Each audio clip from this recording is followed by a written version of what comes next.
right to left, you should always be able to do that. We work on that all the time, so that shouldn't be a huge issue.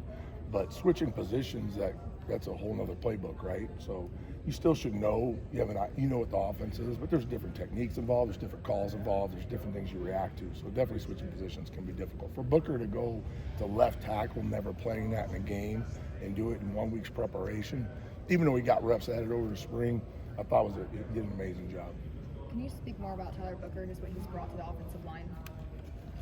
I mean, thank God he's here. It starts with just kind of the human he is, and then the leadership, the drive. The thing about it is you don't always have guys in your room that are like that. And I always tell these guys success leaves clues. So you look at this guy, how he trains, how he works.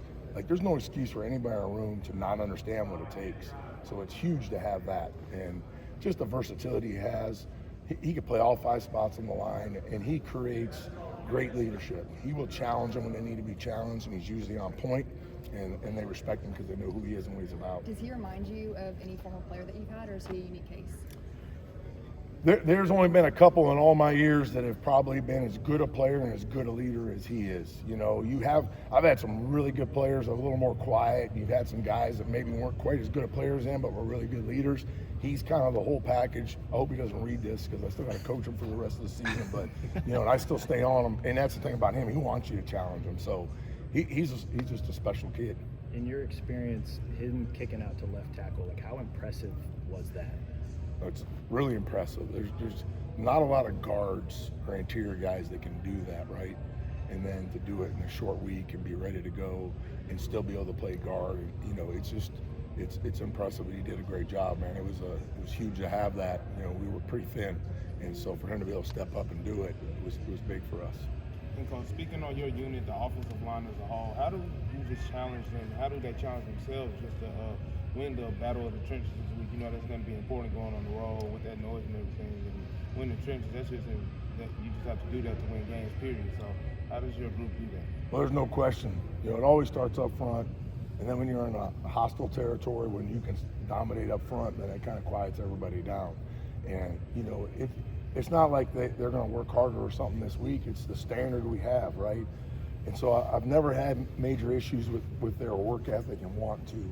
We have some young guys that haven't played many reps, and just understanding just the technique it takes to be successful all the time and being able to handle different situations. So every rep these kids get, they get better, and they understand it. So that nobody felt, like I told these guys earlier, worse than the guys that were involved with those issues this week, and they came ready to work this week. What about your time at Michigan State? Have you imparted on the guys about maybe going to Camp Randall Stadium?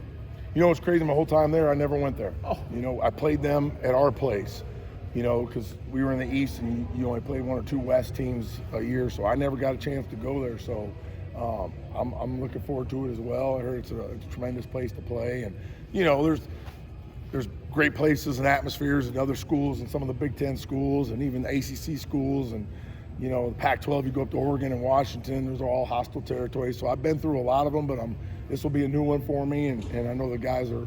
They understand the task at hand, but I think they're looking forward to trying to go out there and on the road and have our first challenge. What was your message to Parker after the snapping issue, the fumble snap?